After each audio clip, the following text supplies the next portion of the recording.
Hi everyone, welcome back to my channel. कैसे हो आप सभी? आई एम श्योर कि आप सभी लोग ठीक होंगे। तो चलिए आज का क्वेश्चन हम लोग स्टार्ट करते हैं।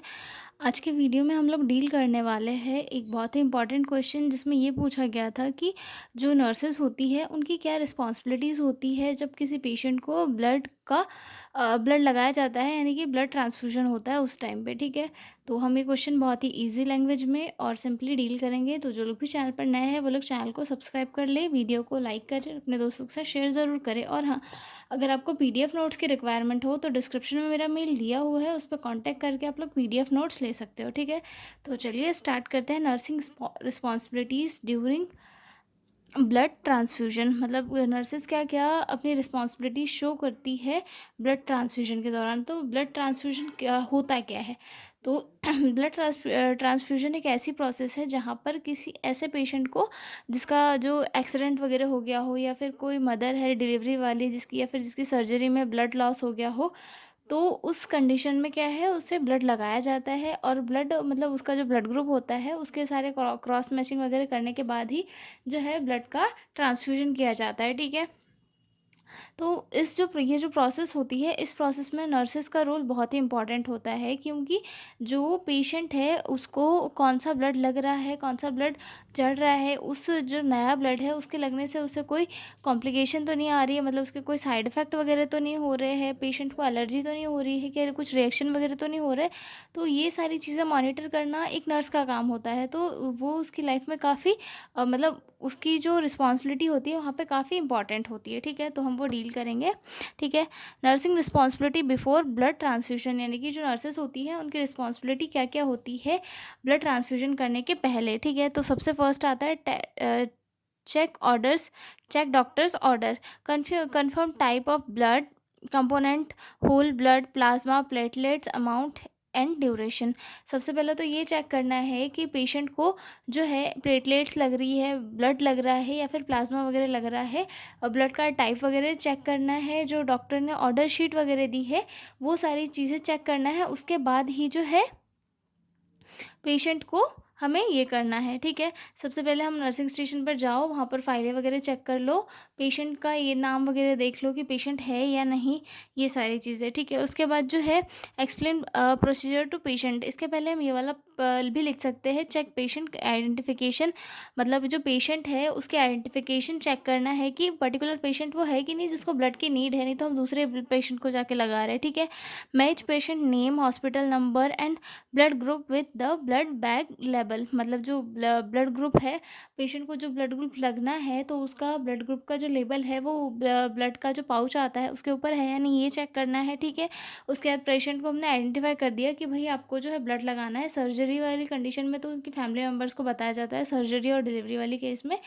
लेकिन अगर पेशेंट है उसे लग रहा है तो उसे एक्सप्लेन करना है। ठीक है, tell the patient why transfusion is needed, possible reaction and ask for consent, मतलब उससे कंसेंट भी लेना है, और उससे क्या क्या साइड इफ़ेक्ट वगैरह या फिर रिएक्शन शो हो सकते हैं, ये भी चीज़ें चेक करनी है। ठीक है, उसके बाद जो है पेशेंट के क्या करना है, वाइटल साइन चेक करना है। हम पेशेंट आया, हमने सबसे पहले क्या किया था, डॉक्टर का ऑर्डर शीट वगैरह चेक कर लिया था कि ब्लड लग रहा है, प्लेटलेट्स वगैरह लग रही है, कितने ड्यूरेशन में लगाना है, क्या करना है, वो चेक कर लिया। उसके बाद पेशेंट को आइडेंटिफाई कर लिया।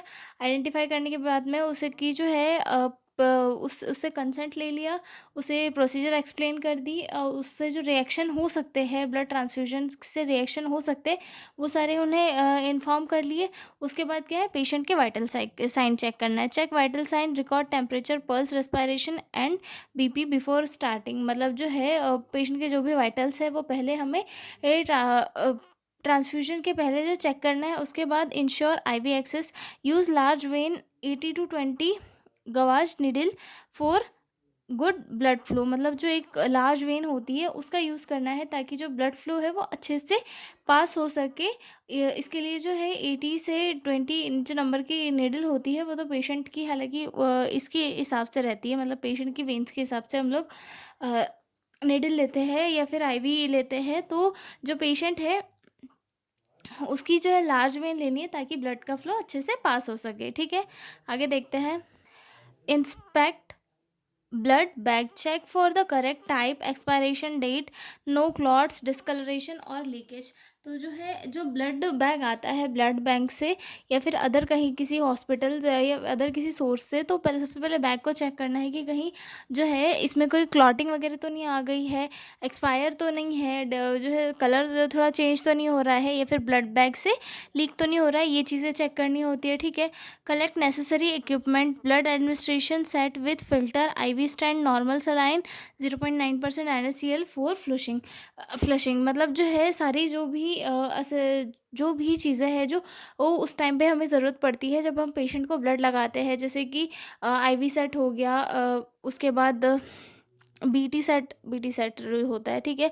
उसके बाद जो नॉर्मल सलाइन वगैरह रहती है, सिरिंज वगैरह रहती है, मतलब जो भी चीज़ें हमें उस टाइम पे नीड होती है सारी चीज़ें इकट्ठा करनी है। ऐसा नहीं कि हम भाग भाग के जाके लेके आ रहे हैं, ठीक है। उसके बाद जो है क्रॉस मैचिंग वेरिफिकेशन भी होना ज़रूरी है। Confirm compatibility report from lab, जो कंपैटिबिलिटी रिपोर्ट है वो लैब से चेक करनी है, उसके बाद ही पेशेंट को जो है ब्लड चढ़ाना है, ठीक है। उसके बाद nursing responsibilities during blood transfusion, मतलब जब हम अपने पेशेंट को ब्लड लगा दिया उसके उस वक्त पे जो है नर्सिस की क्या क्या रिस्पॉन्सिबिलिटी होती है, ठीक है। तो फर्स्ट आता है इसमें start slowly, run blood slowly for first 15 minute to watch for reaction. जब हम किसी पेशेंट को जो है ब्लड ट्रांसफ्यूज़ करते मतलब ब्लड चढ़ाते हैं, तो उस टाइम पे जो है जो स्टार्टिंग के 15 मिनट होते हैं उस ड्यूरेशन में ब्लड का फ्लो काफ़ी कम रखा जाता है। क्यों रखा जाता है? क्योंकि अगर कोई रिएक्शन हो, मान लो किसी केस में अगर रिएक्शन हो गया, तो कम अमाउंट का ही ब्लड पेशेंट की बॉडी में गया हुआ होता है, तो उससे उतना ज़्यादा कोई फ़र्क नहीं पड़ता है। पर अगर हम जो है स्टार्टिंग में अगर स्पीड में कर देते हैं तो उससे ज़्यादा नुकसान हो सकता है, ठीक है। Observe patient closely, stay with patient for the 15 minutes, most reaction occur early. क्योंकि जो पेशेंट है उसी के साथ रहना है, जो स्टार्टिंग के 15 मिनट है जब से ब्लड लगाया तब से उसी के साथ रहना है। उसे कोई एलर्जिक रिएक्शन वगैरह तो नहीं शो हो रहे हैं, या फिर कोई अदर प्रॉब्लम तो नहीं हो रही है, ये सारी चीज़ चेक करते रहना है। क्योंकि स्टार्टिंग के 15 मिनट में ही जो ज़्यादा दिक्कतें हैं वो सामने आ जाती है, ठीक है। उसके बाद monitor vitals, check temperature, pulse, respiration, BP after 15 minutes, then every 30 minutes at the end. मतलब जो है ब्लड लगा दिया पेशेंट को, उसके 15 मिनट के बाद में भी हमें उसके वाइटल्स लेना है, और हर 30 मिनट में जो है वाइटल्स लेते रहना है, ठीक है। क्यों? क्योंकि उससे एक ये हो जाता है कि पेशेंट की जो बॉडी है, फिजिकल एक्टिविटीज़ है, उसमें कोई डिस्टर्बेंस नहीं आ रहा है, ठीक है। उसके बाद maintain correct flow rate, ensure blood is infused within 4 hours to avoid bacterial growth. मतलब जो है ब्लड को का जो फ्लो है वो एक करेक्ट रहना चाहिए, ताकि मतलब एक पर्टिकुलर जो टाइम पीरियड होता है उसमें हो जाना चाहिए, मतलब 4 आवर के अंदर अंदर हो जाना चाहिए। क्योंकि इससे क्या होता है, बैक्टीरियल ग्रोथ हो सकती है, तो उसे अवॉइड करने के लिए जो है एक पर्टिकुलर टाइम के अंदर अंदर ब्लड का ट्रांसफ्यूजन हो जाना चाहिए। इसके लिए जो है ब्लड का फ्लो प्रॉपरली मेंटेन करना चाहिए, ठीक है।